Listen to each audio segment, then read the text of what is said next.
Hey everyone, PL Stewart here with the wonderful Blaise Ancona from Under the Radar SFF Books. And we are here today to, among other things, reveal the cover for Book 4 in the Drowned Kingdom Saga, Alliance Pride. For those of you who aren't that familiar with the saga, Book 1, again, was a Drowned Kingdom. Thank you, Blaise, for holding up the cover. That was Book 1. Book 2 is entitled The Last of the Atalanteans, that Blaise is holding up. And the Book 3 is entitled Lord and King. And all those books are currently published, available on Amazon, Barnes & Nobles, etc. So first of all, I need to welcome my wonderful guest, Blaise. He is incredible. He is such a phenomenal supporter of Under the Radar Books, as per his moniker. He's a wonderful, wonderful member of the writing community. Blaise, I can't thank you enough for being part of this, for being willing to reveal the cover with me, for being such an ardent supporter of my books, and someone who's helped promote my books and get them into more of the public consciousness. So thank you so much for being here. PL, thank you so much for having me. This has been such a joy to read these books. Ever since you contacted me, I believe it was 3 or 4 years ago, to read A Drowned Kingdom, I instantly fell in love with the writing, with the characters, how brutal of a world you portrayed, and just how these characters growed with us from the beginning to now, and especially in Alliance Pride. Hint, hint.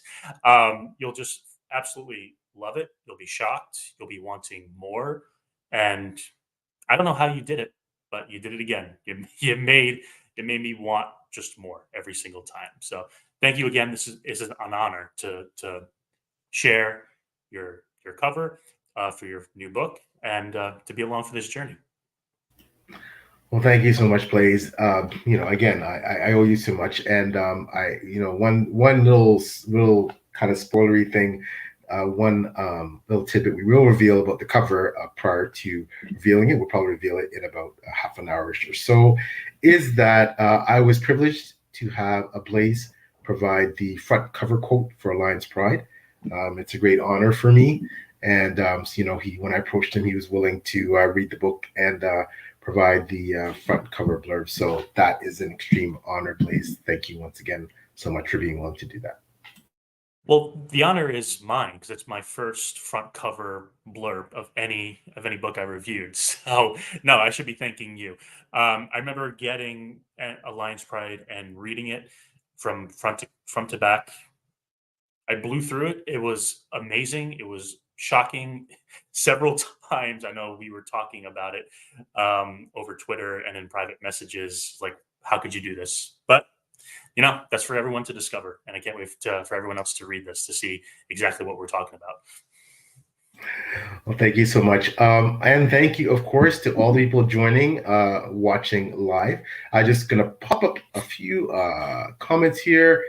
First of all, the wonderful Blazer, how is it going? Thanks for coming. Great person, great reader, someone I've met in person, phenomenal, and I'm honored to have him as a fan of the series. And of course, how can we not thank the wonderful Chivapo, such an amazing person in the writing community. Thank you so much, Chivapo, for showing up and joining us today. And then JBJ's, Lord and King, book 3. That's the one that's out right now. The last book in the series, but this one will be coming in the spring.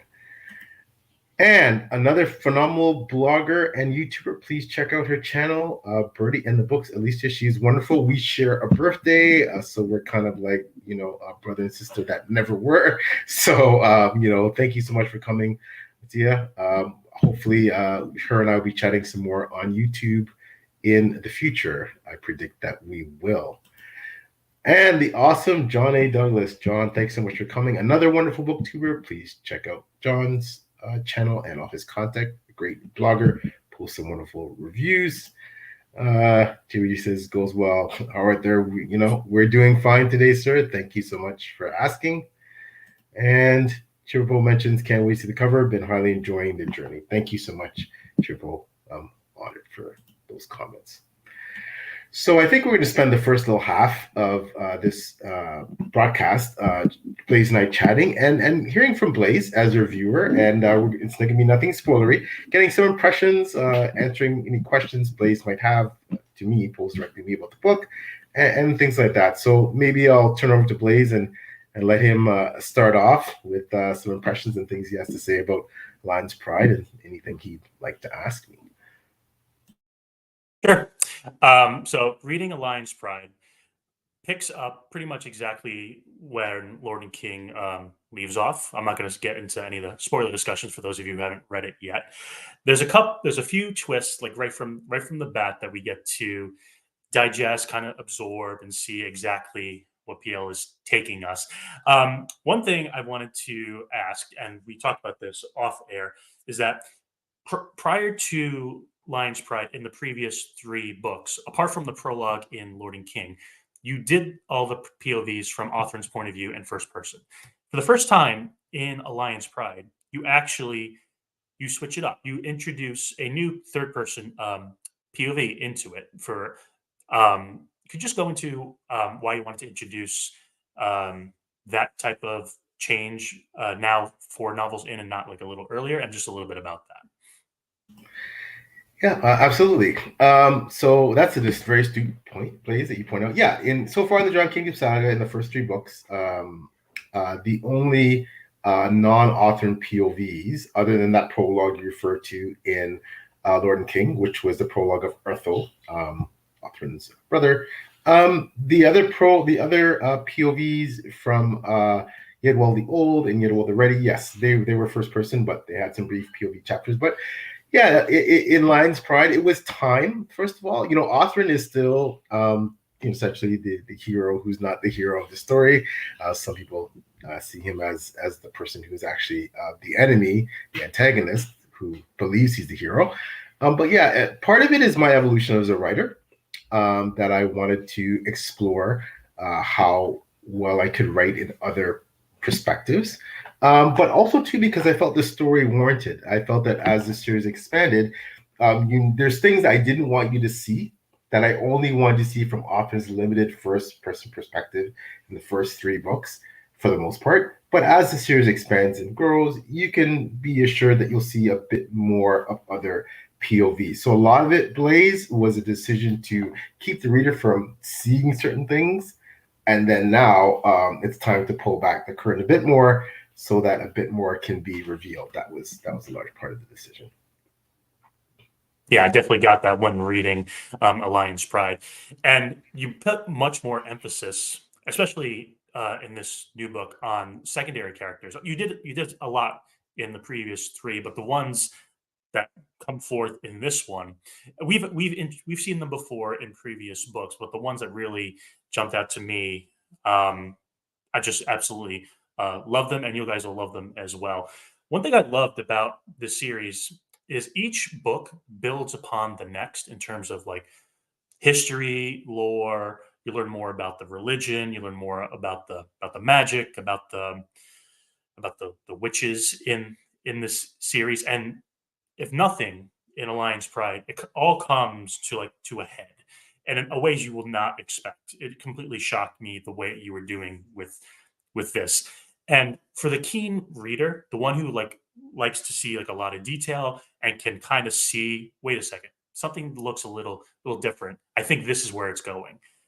You smash it. You hit it out of the park. 'Cause you and our favorite author is Jenny Wirtz, and she's notorious for doing this. And I see that in you as you're growing as a writer. And Alliance Pride is just the epitome of that. And if you like good old fashioned battles, like in the Last of the Atalanteans, this book is the one for you. Um, yeah, I just couldn't get enough of where you took the story, how it felt so real and visceral. Like some of the scenes are pretty grim, like bloody. Like it made my stomach queasy a little bit.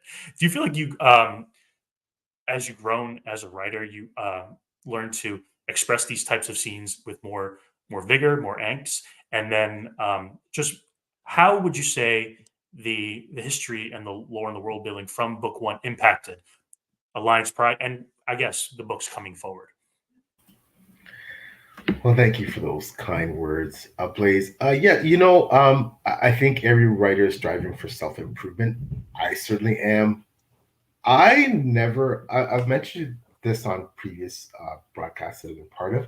I never thought I would be good at writing battle scenes. I hope to be good, but it's not something, I guess we're all inadequate sometimes at assessing what we're good at. Um, I thought my world building would be a strength in my writing. I hope my battle scene writing would be good. Of course, I was always looking at the Miles Cameron, Christian Camerons of the world, and people like the Evan Winters and the John Gwynns who write the Janny Worths that write these incredible battle scenes, and I never thought I'd be, even mentioned in that kind of breadth. And I'm not saying I am. I'm just saying that I have tried to excel at that. Once people identify that, hey, we really like your battle scenes. We think they're a strength. So once that was the feedback from reviews regarding the first three books, and it kept going. It was ongoing feedback. I decided to, really settle down and maybe focus on that. And of course, like I said, I'm trying to get better in every aspect, not just writing battle scenes. But yeah, and I always want to convey realistic, gritty, grim fight scenes because in the medieval context, obviously none of us lived then, but all my research, everything I've done, all the research I've done, through school, etc., all my reading, is that battle scenes were grim, they were brutal. It was something that you would never want to be involved in, and that goes for any battle, modern or ancient. But ancient battles were particularly gory and brutal, unfortunately. But I try to convey that with a sense of realism to the best of my ability. And I also want to give you, in my books, I want to give you those two types of fights. I know Blaise, you're a big fan of the one-on-one and kind of showdowns, and I want to give you those sorts of fights. And I also want to now give you the bigger pitch battles because now we're getting to that stage where they are happening. Often has been involved in the previous books in somewhat smaller skirmishes and things like that. But now the time has come and big battles are coming. In terms of the history and the lore, with the Drowned Kingdom, the first book, that was the foundation. And I wanted to set things out for you in terms of, all of the historical elements, not all of them, but most of them, give you that background to build on that you're going to continue to see the links and relations to in future books. That's why A Drowned Kingdom is heavy on that aspect. I don't write anything. I hope that's not too extraneous. It may have seemed that way perhaps in Drowned Kingdom, but I believe as people read the series, they will realize the linkages that I try to make from the first book all the way through to book 7 when the series finishes and beyond, because there will be 2 prologues. For those of you that don't know, two prologue series, two prequel series that will explore characters that lived hundreds of years before Alpha was born, that have that has definite implications for this series. And there will be a subsequent 7-book series that picks up where the end of the Drowned Kingdom saga leaves off. So that's why a lot of that history lore that it was really important and crucial for me to make those linkages. And some of the things I hope for readers that you read a Drowned Kingdom, you went, what's that all about? Then as you read more books in the series, you start to realize, I'm starting to get what that's about. So. Yeah, when I first read Drowned Kingdom, definitely felt like it was definitely heavy on the history and the lore and the world building, which at first I didn't think I would actually like as much, but going back on it, realized that it was obviously done on purpose, and you needed to do that in order to do the reveals that took place now, like in Alliance Pride, and even in Lord and King to an extent. You start to see little hints going all the way back to book 1, and you're saying, "Wow, I can't believe I missed that the first time," or it's coming here right smack in my face, and this is what I missed. I love going back and discovering things on a second read, so I can't wait for that as well. And I noticed a little bit of a pattern. I don't know if this is going to be true for the rest of the books in this series, but this is what I found. So book 1 and book 2, they're pretty much I consider them to be two sides of the same coin, or being like one book, because no, there's not spoiler. Book one ends on a semi cliffhanger, and then book two takes up right where it left off. Lord and King to Alliance Pride kind of has that same type of feel, maybe a little bit more, I don't know, spaced out. Is that something that continues for the rest of the series and maybe beyond, or is that something you did intentionally, or is that something just by happenstance? Again, you're an extremely astute observer, Blaise. No, that is definitely by design. We talked earlier a bit about one of your and mine favorite authors, the incomparable Janny Wirtz. No one writes like Janny Wirtz. And Janny Wirtz, in her seminal Wars of Light and Shadow series, she has arcs. So she divides her 11-book series, 10 of which are out right now. The next one going to be published in the coming year, into arcs. So you can kind of link books together in terms of their impact and importance and relevance to relate to the rest of the series. And yes, although I don't do arcs, you could kind of think of a Drowned Kingdom, the Last of the Atlanteans, as somewhat of a first arc, a first half of Othrin's journey. And then yes, very much Lord and King and Alliance Pride are somewhat linked as well, in a kind of second arc. And I think you'll find you'll find that again with books 5 and 6 being almost like a separate arc, and then book 7 will be definitely its own beast, because that will be the concluding book in the series, and I feel that will be very unique from all the other books in a way. Hopefully having the same things you love about the other books in the series, but still with a lot of the mysteries finally being revealed, and things coming to fruition that were foreshadowed way back as far as book 1. So yeah, but that's a very astute observation. Awesome. And then obviously the whole series is based off of Othrin's journey from the way he was raised and grew up, just coming back to where he is now, and learning on his journey how he's obviously not a likable character, at least from the beginning. He's learned some horrible habits, horrible traits. He believes that his people and his God are the only one true God, and their dominion over everybody else. But slowly but surely, as you peel back the layers, you see that yes, he's a flawed character, but can he learn the errors of his ways and change? I like to think that people can learn the errors of their ways, and people can change your habits. You can change your behavior. You can change how you interact with other people. But it's like the debate, like the chicken or egg. Like, do you believe like the person in your heart, who you're born with, that's who you are for the rest of your life? I don't know. I think people can change, and that's this. We're seeing that on Othrin's journey, especially as you start to peel back the layers, and he learns more and more about what's going on and the truth when it comes to the safety of his people, when it comes to the lords and ladies like around him, what their influences are, who can he trust, who can he not trust, with like the magic, with the six elementals, with the witches coven, and what they're up to. With You have so much stuff going on that he can't help but realize like there's something not right here, and he needs to adjust. And Lion's Pride, he adjusts in many facets to what's going on. Can you tell me talk a little bit about how Othrin, you've written him so far, and slowly but surely you're putting in these changes, and how much fun was it versus how like difficult was it to write that? Well, Blaise, and I totally agree with you.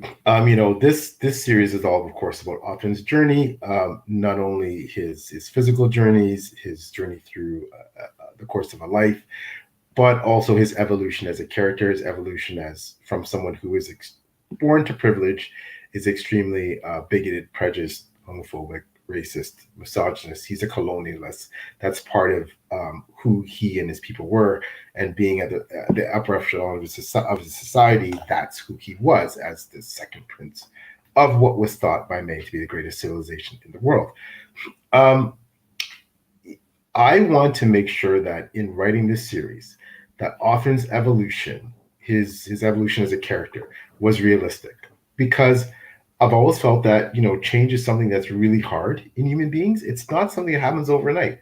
Whether you're tackling something like you want to change a habit, you want to quit smoking, for example, it's not easy. You may start off, you may be able to go cold turkey and be disciplined to do it, but it's more likely that you have, you try and you fail, you backslide, you try different methods, you start smoking again and then you stop, and then one day you hopefully achieve your goals. But when you look at someone trying to really improve themselves and really change their way of thinking and their thought processes and their morals, their ideas, that's extremely difficult. And that isn't something that happens overnight. And that isn't something that doesn't come without a lot of angst, inner turmoil for the people around you. So I really want to depict that realistically. And I really want to show you that someone in Othman's position, um, the fact that he can change it all, to be honest with you, is really astounding because of where he comes from, but also because of the situations that he's thrust in, right? He's thrust in situations that for the normal person would be almost impossible to cope with. But beyond that, I also want to show through this series that leadership is not an easy thing.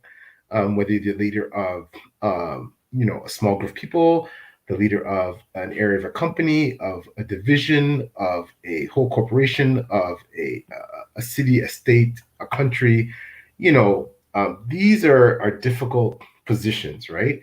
And with leadership comes great responsibility and many complications and issues that you have to deal with. But while you're dealing with those issues, I want to show that, but you're still this, you're still you.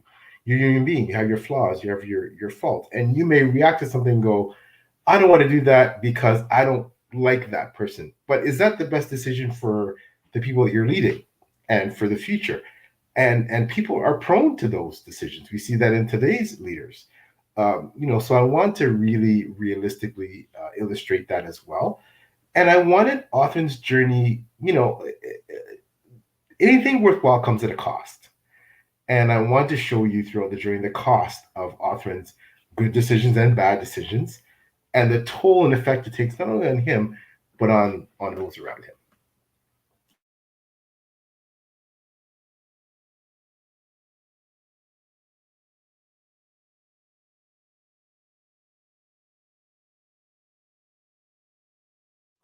I apologize for that. I was on mute, everybody. So, what I was saying is one more question before we get to the cover reveal is in Alliance Pride, you introduce a lot more when it comes to like the religion aspects on both sides. You start to get a little hint in a Drowned Kingdom, the one true God. Othram, he sees an angel who's actually turns out to be his actual father, and then it goes and goes from there. You can peel back the layers more here when it comes to like the six elementals and the witches' coven and that. Can you tell me a little bit about the how the religion like kind of started out and how you want to slowly explain that over time, and especially in Alliance Pride non spoiler because we want to save the good stuff for them. Well, that's an excellent question. Yeah, and as you know, if anyone who's read the books, or maybe who's heard of it, knows that I'm a soft magic kind of person. I don't have some hard, extremely detailed scientific like mapped out magic system. I know how it works behind the scenes, but I don't reveal it to the reader the way some writers do. And when it comes to religion, religion is a central theme in my books. It's something, a subject near and dear to my heart. I've spoken about that many times. That I want to show you the goods and the bads of the religions in the Drowned Kingdom Saga, and the fact that especially for someone like Othran, who comes from a standpoint that he is monotheistic, he worships monotheistically, and that his religion is the only religion. That's where he started. Now he's had to learn that. It's so much of what Othran has to deal with is this. These things are put in front of him. He has evidence to the contrary. He has evidence there are other powers, there are other faiths, there are other things that can influence the world put right in front of him, and he either can accept them, deny them. He has a choice. Excuse me. And so much of Alliance Pride is about what's being put in front of him? Will he accept it? Will he deny it? Will he choose to put it in the back burner? How is he going to handle that information about religion, about faith, about magic? What's he going to do with that? And how does that affect his own internal self? And in other words, for him, can he still be himself if he believes these other things? Or what kind of person does he have to evolve into to still keep his core faith, but yet deal with all these other things, this magic, these other religions that are in front of him? And how does that all impact who he is as a person and as a leader? Because, in his mind, he's supposed to be the leader of a core group of people that believe in one thing. But that group of people is surrounded in his own kingdom by people that believe other things. And how does that all work? It's very complicated for him. And I want to try and show that complexity in the book. So that was part of what I was doing there. And it's not just the author who has to go through those thoughts in his mind. Little bit of a tease for Alliance Pride when you get there. That's just, yeah, I ate it up, especially the twist and shocking revelations you put into that aspect of the story in Alliance Pride. It'll change, as I said, and you'll find out it's a game changer. Everything you thought you knew about the story so far will fall flat on its face. If you thought you can anticipate where the story's going, you can't. You can't. You pull the rug out several times in Alliance Pride, and I was just shocked at what you'd be able to do. And I'm still, we were talking offline how like some scenes in this story like literally left me shivering. And when you get there, you'll find out exactly what I'm talking about. But I can't wait to read it again, especially when it comes out. It's going to be fantastic, and it's also the longest book in the series. I think you said it was like 600 pages. It's definitely chunky, and it's definitely worth sitting in and just absorbing everything it has to offer. And it's my favorite book in the series so far, and it's just riveting. Everything you want in an epic fantasy story, it's in it. It pays. If you're a reader who likes to find the fine details, read it slowly, absorb everything, it'll reward you tenfold. That's why it reminds me so much of Janny Ward's Wars of Light and Shadow series. It rewards the slow and steady reader who likes to take in every single detail. Because I feel like if you rush, you'll miss things. And I feel like, especially in Alliance Pride. So hats off to you. And can't wait to get this cover reveal out, and then we can talk about it. Well, thank you so much, Blaise. I'm so honored you feel that way. And of course, to be spoken of on the same breath of Janie Wirtz is such a huge honor. Quickly before the reveal, I just want to get to some of the comments here. So Timothy Wolf is here, an amazing author in his own right. Check out his books. I still need to read them myself, but he's a phenomenal person in the community, just a wonderful, warm human being. So Timothy, thanks so much for coming. We really appreciate it. Alicia, I've had the privilege of being on Alicia's channel with her and Jen, talking about the Drowned Kingdom. We plan to do the chat for the Last of the Atalanteans on February 3rd, and I too am so excited to be hooking up with Jen and Alicia again. Very much looking forward to that. And yes, JBJ, there's going to be more POVs. You're going to see that with increasing frequency as the series progresses, for sure. Hey, Masai, thanks for coming all the way from Algeria. I really appreciate that. So thank you. All right. So I guess without further ado, we will get to the cover reel. Blaise is going to actually put it up on his screen, and we will share the cover for Alliance Pride. And I can't wait for you to see it. And so once Blaise is ready, here we go. So, ladies and gentlemen, this is the cover reveal for Alliance Pride, which is book 4 in the Drowned Kingdom Saga. And there it is. I hope you like it. It is, again, I think you'll find there's a sense of hopefully continuity with all of the covers. They're all unique, but different. Blaise, just we get your impressions and how you feel about the cover. And then, of course, I want to highlight again that Blaise's quote is at the bottom there.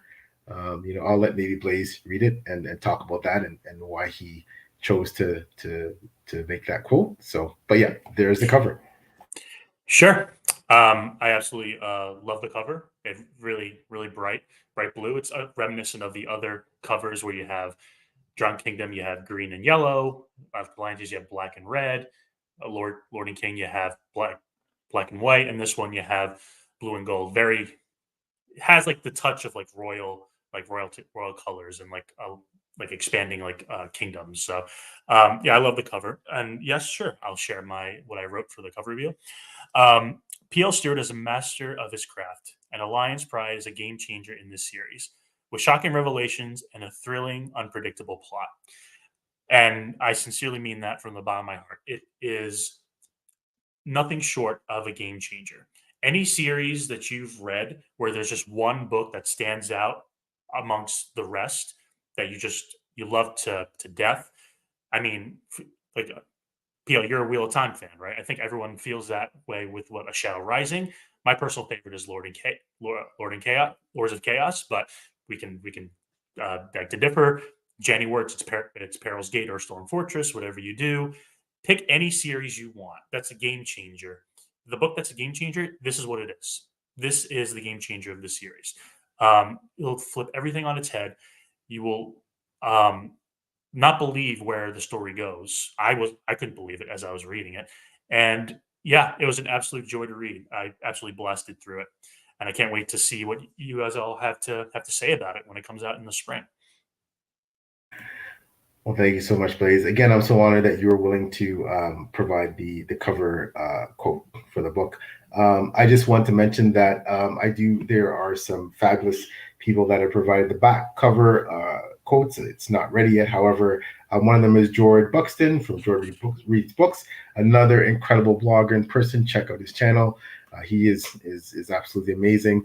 The second was Daniel T. Jackson, the author of Illborn. Illborn is and the Illborn Saga is one of my favorite indie fantasy series. I just think it's phenomenal. So very grateful to Daniel for providing a quote there. And the fourth person who wrote a cover quote was my wonderful and talented page chewing co-host partner, made between the pages, Taylor. I was so grateful that she was willing to read the book and provide a cover as well. So when you flip over on the back cover of Lion's Pride, you will see quotes from those three wonderful people. So yes, and Blaise's quote, I mean, it's such an exceptional quote. Again, I'm so blessed to have it. I'm so proud to have it feature on the front of the book. Of course, the cover itself, that color scheme and logo, that is essentially the emblem of the Kingdom of Luncheon. So if you've read the Drowned Kingdom Saga, you know that Luncheon's flag is a rampant golden lion on blue. So that is their symbol, and luncheon figures prominently in the book, and Alliance Pride. The actual title of the book relates to luncheon itself. So no big spoilers there, but as you read the book, you will find out why. So that is why I chose this cover for this particular book, and I love it. And again, I want a sense of continuity and consistency with my covers. Perhaps my covers a bit more toned down than others, but I hope that they're somewhat stately and it's fits the story and the mood I'm trying to convey. So that's why I chose this particular cover. Blaise, any other thoughts on that? Uh, no, I mean you said it all. I think we said it all with the cover. It's just I think it's beautiful, and it definitely states exactly some aspect of what's going on in Lion's Pride with Luncheon and his kingdom. And as we said previously, building up, there's fights, there's battles, there's revelations in terms of religion. There's Othran doing a lot of unpredictable things to say the least when dealing with threats that are arising all around him. And in case you guys are wondering, yes, Lacey is and has always be causing chaos. That's just what she's known for, and she does that in spades in this one. So you have that to look forward to. Yes, Lacey, one of my favorite characters. A lot of people mention that she is their favorite character in the entire series because of her unpredictability and because of her ability to challenge Othrin, be very much like a foil for him, call him out on things that he does, and yet, seemingly someone who's still very much involved with him, and and we'll see how that turns in Lion's Pride. I just want to quickly put up some more comments. Chipo, there we go. Glad you like it. Chipo, the wonderful Timothy Wolf. Awesome. Thank you so much.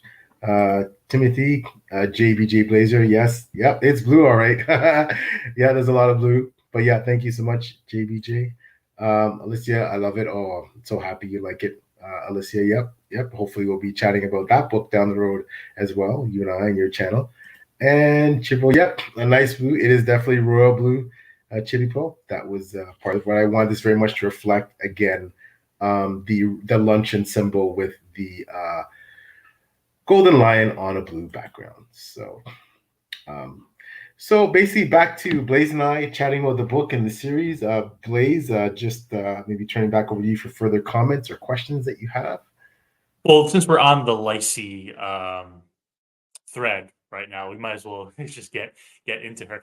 Reading Lacey, I was always of the mindset that she's a very interesting character and I like her, but I don't trust her to save my life. She obviously cares for Othran. She cares that she cares about his future, about what he's doing, trying to save his people. But she always has something going on in the back of her mind. She always has an ulterior motive.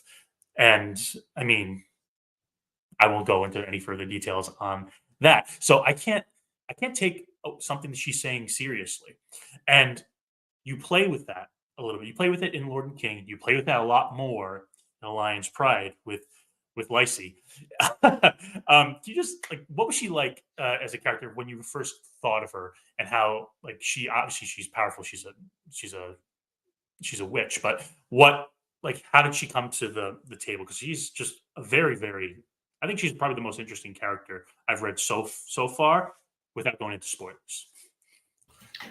Oh, thank you, Blaze. Lacey, yeah, she's one of my favorites too, and she originally started her part of her, not all of her, but part of her, small part of personality is based on my wonderful stepdaughter Laura, who it also has red hair and is extremely a wonderful person, intelligent, brilliant, real strong moral character, um, but also doesn't take crap from anybody, and is a very fierce personality. Someone that you want on your side.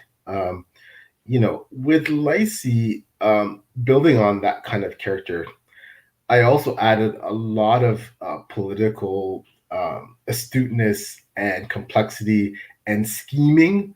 The scheming aspect, I think, of Lacey that people realize was always there, I think, really aligns Pride. You get to see like what I think, there's one point where Author makes a comment that, no one is as scheming as this woman. I can't even understand the depths and I can never unravel all the multiple schemes that she's got going on at once. And I think that's particularly uh, problematic for everyone else in the realm, in the realms that surround Lyces in Eltnia and even Seneva, is that Lacey is the one leader in that I've introduced that has links almost everywhere. She has her fingers in pies almost everywhere. She's part of the covens of mages. She's a senior part of the coven. She is a queen and a ruling queen of one of the most powerful kingdoms in terms of army, in terms of size of area. She's allied with the Senavians who want to conquer Eltnia. She peddles in the slave trade. She has so many things going on, and that's just the treetop stuff I'm talking about, right? And I think with Lacey, I want to write a character that, especially as a female character, that underestimate her at your peril. You're not going to outsmart her, and if you do, it's only a temporary setback because she's going to come back at you hard, tenfold. You're not going to be able to figure out what she's really up to, and she's going to do things that are unpredictable as well, just like Arthur. You're not going to be able to forecast what she's doing, but at the same time, she does have a core sense of values. She does have a core, morality, and she does have a goodness in there. It's just wrapped up underneath all these other layers that make you question everything about her. And yes, you're so right, Blaise. Like, you can't trust Lacey as far as you can throw her, because you never really know what she's up to. And that's the kind of character I find fascinating, and that's the kind of character that I love to write. No, and you definitely did a great job with Lacey. She was so like I knew I couldn't trust her, not so much in a Drowned Kingdom, but at the end of the Last of the Atalanteans. With I'm not going to get into exactly what happened, but with her and her sister and the decision that she she makes, I'm like, oh, I can't trust this girl at all. She has too much going on. Often to be smart to just stay away from her, but as we all know, he can't. he, you know, he can't help himself. It's almost like fate that just keeps bringing them back together in a way. But it's also they just can't stay away from each other. Both of them, because I feel maybe there's something else going on. But and just one thing I just wanted to think about. Can we? I was wondering, hoping we could talk a little bit about, because I don't think we mentioned this on when we talked about Lord and King, because you do also have a prologue in Alliance Pride, which I believe is fantastic. It definitely sets the stage for what's going on. But the best prologue I've ever read of any book is in Lord and King. I absolutely love this prologue because it takes place, the actual event takes place basically in a drowned kingdom, but you don't get that perspective. And then it's brought to the forefront, and you just learn so much about what happened, a revelation that was shocking, and then it sets up what's going to happen in Lion's Pride. Um, can we just discuss? Can you discuss a little bit about the building of that prologue, writing it, and then how this leads into what's going to happen in Alliance Pride? Non spoiler, of course. No, absolutely, and thank you so much, Blaise, for the kind words. I'm humbled that you feel that your favorite prologue is in Lord and King. Um, yeah, for a lot of people, they did really enjoy the prologue in Lord and King because it was nice to see a bit of Urthel's perspective. People made those comments and reviews that Urthel was a figure that in a Drowned Kingdom, you kind of said, like, why did he do that? Why did he do this? Why did he do that? And then suddenly the kingdom is destroyed, and presumably he's destroyed with it. And Otham's left to deal with all these questions about why, and then in Lord and King, you get a bit of other characters feed him some information that give him a bit more of an understanding of why. He doesn't accept it, but at the same time, he has a bit more understanding. But what Othman doesn't realize is that he will be forced to, at some point, and not so much immediately, but down the road, he will have to face, that situation in the future. You can imagine that is going to be a catastrophic and cataclysmic confrontation that will occur at some point. Probably in book 5. And that will be something that I think a lot of people will look forward to with great anticipation, hopefully, that the fallout will mean, especially Blaise, you've read the very end of Alliance Pride, and that there's a lot of implications for what that confrontation will look like in the future. So yeah. Oh, awesome. I can't get enough of just speculating on what's to come down the road. Um, this has been such a fun conversation talking to you. I feel like we haven't had time to just talk about the series, talk about what we love, the shocking revelations, like the world building. It's all comes to a forefront in Alliance Pride, and it's gonna be awesome to see how people enjoy this story, what they think of it, and just the speculation on what's to come. So book 4, you have 7 books in this series. Then you have a sequel series of 7 books. Then you have 2 prequel series of 3 books each. Yep, so 20 books total in this. I guess I should ask, do you have everything like plotted out already? Do you know what's going to happen, or is this, or some things like still you're not quite sure yet? No, Blaise, you know me well, better than most people in the writing community. That everything is planned out from the covers to the titles to, I know what the titles are for the books, the remaining books in the series for the Drowned Kingdom Saga. I know what the covers will be, and hopefully you and I will be together to reveal those covers. I know what the covers and titles will be for the preceding 6 books in the prequel trilogies, the 2 prequel trilogies, and in the successive 7 books. And everything is planned out. There is a little bit of variation for some things to happen. For example, you brought up Lacey. Lacey was a character that she gained more agency as the series went on, and I had to keep giving her more airtime, essentially. Not that she wasn't as important to the story prior to her gaining that agency, but I need to put her more on screen because I felt she was just such a compelling figure. And I think that's the only thing that could change, is that a character or two, as I write them, may demand more page time. But other than that, yeah, this is all laid out. This is, and I hope that what will happen is, once I've completed the 2 prequel trilogies, this 7-book series, the Drowned Kingdom Saga, and the following subbook series, that as a body of work, when you look back at the linkages and interconnections and everything, that as you read the series and hopefully reread it, that you will see that, okay, PL did a decent job of all the foreshadowing and all this mysteries being revealed and all of the, we talked about Janie Wirtz, and I know we keep bringing her up, but she's such a phenomenal writer in person that, I didn't read Janie until I'd already started, obviously, writing the Drowned Kingdom Saga, and I didn't read her growing up, but she's become my favorite author in a very short space of time. And I could never approach her level of genius and creativity and the complexity of how she writes and the way she interweaves all these things seem so seamlessly. But if I can approach a measure of that, I think I've succeeded. But just know that that's, as a writer, what I'm striving for. Jenny's kind of like a gold standard. And that's what I'm striving for. I'm striving for you to go, wow, now I see why he put that in there. Oh, now I see what, I didn't know that was what that was all about.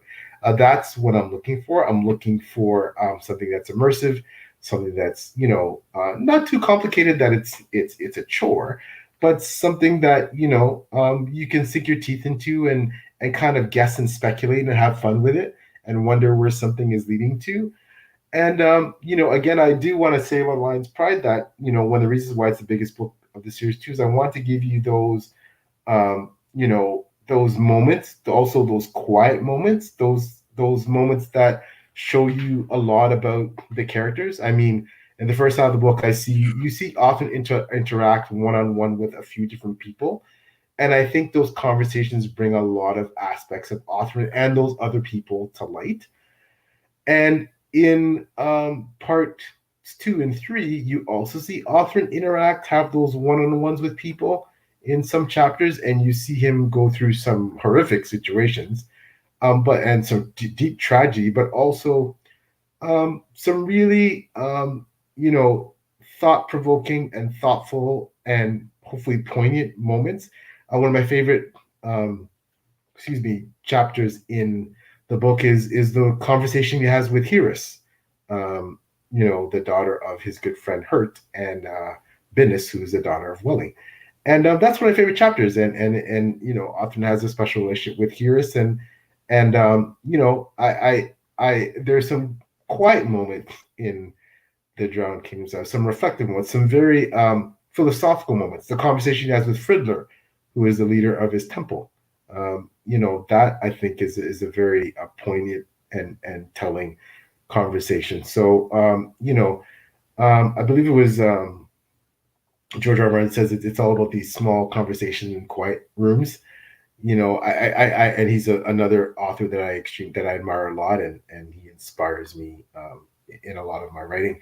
That, yeah, you also want it not to be about these big battle sequences and and War and Death, which, mind you, there's a lot of it in Alliance Pride. You're going to get hopefully some pretty thrilling battle sequences in this book on a much bigger scale that you've seen before. But yeah, I wanted to have those quiet moments too amongst all the chaos. That said, I think this book, as big as it is, moves around along at a pretty decent clip. The first part has some real highlights and blips, and it slows down. But even when it's slow, there's a lot being revealed, and you have to kind of pay attention. And there's those aha moments and all those quiet moments. And then in the second and third half, there are some pretty chaotic battles. So, Yeah. Part one moves like a freight train. It just chapter after chapter after chapter after chapter of like breakneck speed of like crazy stuff happening. That's what you have to look forward to. And then you said it right. Parts 2 and 3 slow down a little bit, but then they just pick up right towards the end. The two characters, I just quickly before I know we're running long on time, that I wanted to talk about who take more of a step forward in Alliance Pride. One is, and they were introduced in previous novels and also in Lord and King. Rupa, who she has a much bigger role to play. If you were wanting to see more from her, especially from Lord and King, you're going to get it. And Viwa, who I think we introduced her in the Last of the Atalanteans, and then she plays a bigger role in Lord and King.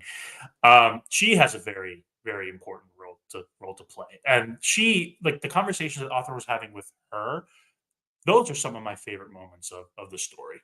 Believe it or not, they were they were quiet. They were political. It was scheming going on, and had maybe some prophecies, so to speak. But those were the ones I absolutely couldn't get enough of, and I just loved her as a character, and to see where she goes. So you have to look forward to those two who take a much bigger step in this story. Yeah, regarding Rupa, for those of you who have read Alliance Pride, Rupa shows up for the first time in Alliance Pride. She is, I believe, she's another one of my now favorite characters I've created. She's Canadian, she's a pirate, she's a raider. She's very tough, extremely capable warrior. She's also very clever, even though she's young and not that experienced. But she's someone who, she's very attractive. You can't help rooting for her. She's one of those characters where I think a lot of people are going to like because, she's passionate and she's very she's fiery, but yet she can be cerebral, and I think she's someone who, she's an underdog, right? And everybody loves those underdogs who, and in Alliance Pride, we see how, if her underdog status can change a bit.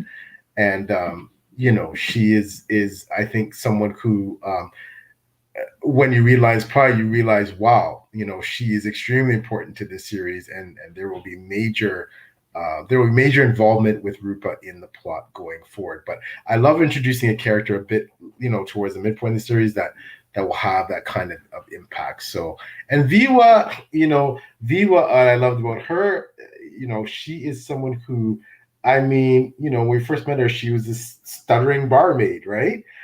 And look where she is now, and look what has been revealed about her. And she's someone who I love about her is that, you love those strong female characters that, that chapter you're referring to about her and author, like she knows what the author's up to. She's not taking his crap, but she's gonna do it on her terms. She states that basically. She's going to play along on her terms. She's going to do things her way. And she's not ashamed of who and what she is. She's not ashamed of her approach to life, who she loves and who she doesn't.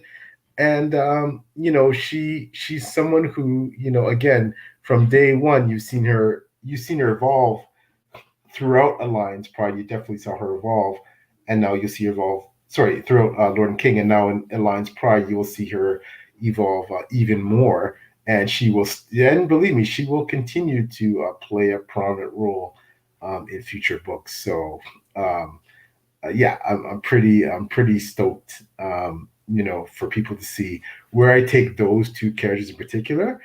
They're very much big players on the board now after Alliance Pride. So I can't wait for you to see what I do with them. That'll be fantastic to see that. And I guess my final question is, like, the plot of Lord and King was we get introduced to the leader of Aniba, Undala. I guess the question is at some point in the series, will we or Othram be visiting the southern the southern kingdom of Aniba? And for those of you who want to know, it's right there.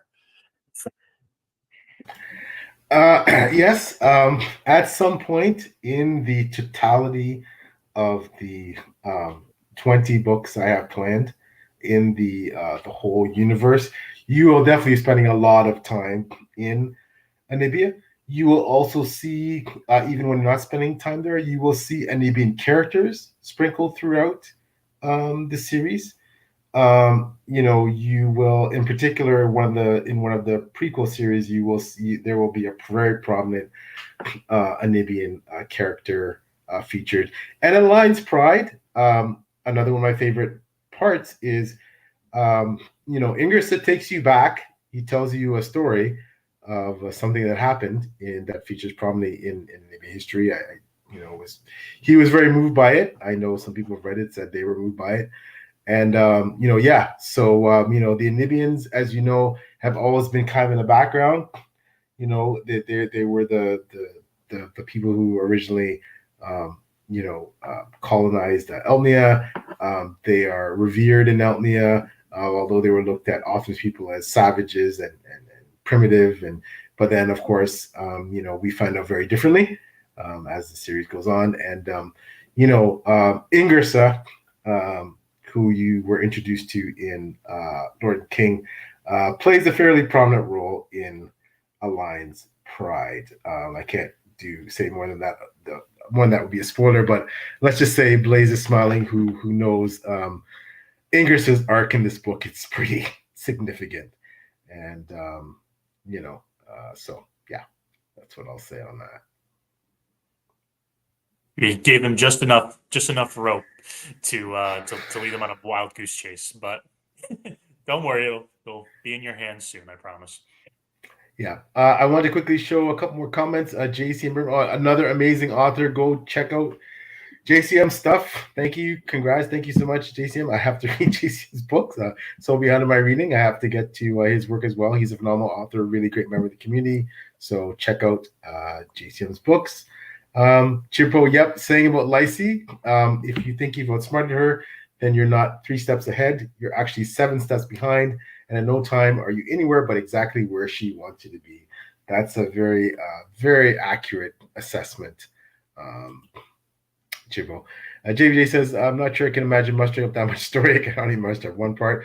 Yeah, I guess, this crazy author brain, to think this all stuff out. My mom was reading the book the other day. She's like, how do you come up with this stuff? And all writers have a creativity, and writing is just one type of creativity. Blog is another, I feel I'm very blessed that I've been gifted with some ability to write. And, I'm going to keep on doing it as long as health and strength allow. And, in terms of Alliance Pride, I've poured, such much of myself into this book. Hopefully, those of you that have read my other books will feel that this is the best book. As we talked about I'm striving for continuous improvement. So I want you to feel like every book in this series is better than the last, and that my writing has improved with every book. So it means so much when people like Blaise, whose opinion I so eminently respect and means so much, when someone like him says that, yep, this is, at one point, I think he said it was his favorite book of the year, and said that, it's the best book of the series. And those things it just gives me the chills. It means so much. I'm so honored that you would feel that way, Blaise. And once again, I'm so humbled that you are willing to partner with me on these reveals. It's a special time of the year for me. Looking forward to be able to spend time with you, and also, to share my book covers with the world, and to do it with someone who's been so supportive and has been so instrumental in getting the word about my book out there. For all of you, you really need to check out Blaise and everything that he does.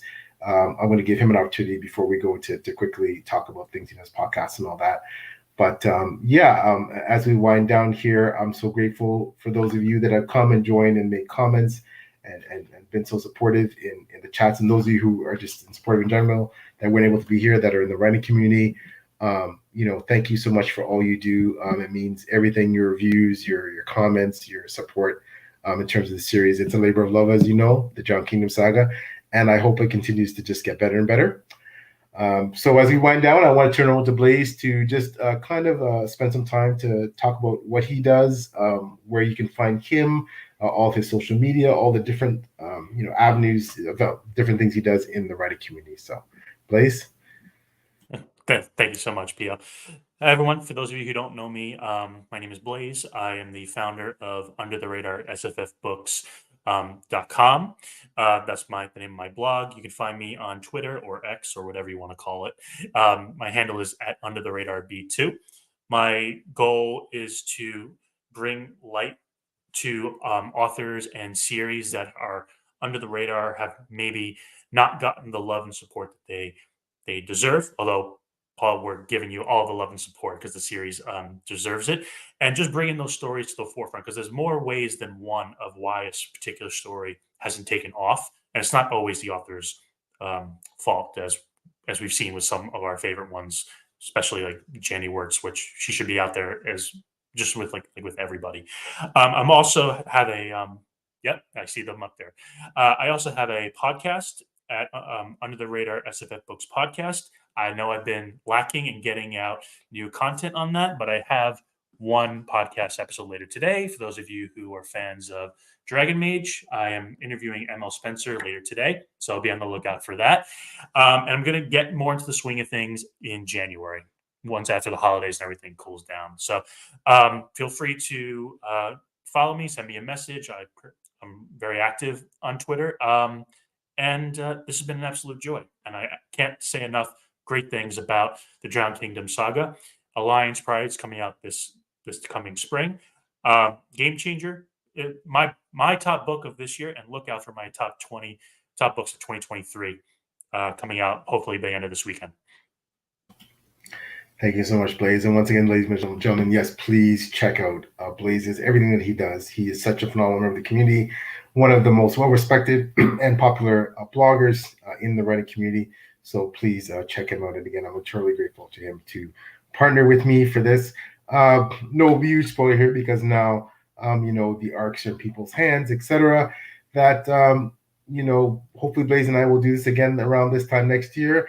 And then book 5 in the Drowned Kingdom Saga, which will be entitled A Pack of Wolves, Blaise and I will be together for that cover reveal, around this time next year. So, once again, quickly, I'm PL Stewart. I'm the author of the Drowned Kingdom Saga. www.plstewart.com is my website where you can learn more about the books and the series. For social media, again, X, Twitter, whatever you call it, I'm at PL Stewart Writes. That's where I'm most prominent. I'm also on Instagram and Facebook less frequently, but yeah, you can find me there at the same handle.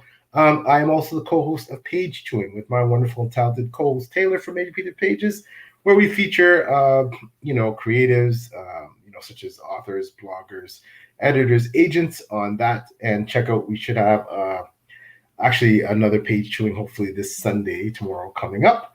So check out my channel or Taylor's channel for Page Chewing. And once again, thank you so much, everyone who showed up for this live to see the cover reveal of Alliance Pride before the Drowned Kingdom Saga. I cannot wait to share in the world. Expected publication date, again, is in spring of 2024. I'll be updating on social media closer to the date for a specific release date. So once again, thank you so much for Blaise Ancona. Thank you to everyone for tuning in. This has been wonderful. I'm so honored to share the cover of Alliance Pride with you. And hopefully those of you who are enjoying the series will go out and buy the book when it comes out. So once again, thanks for joining us, and we'll talk to you soon. Take care, everyone. Bye-bye now. Take care now.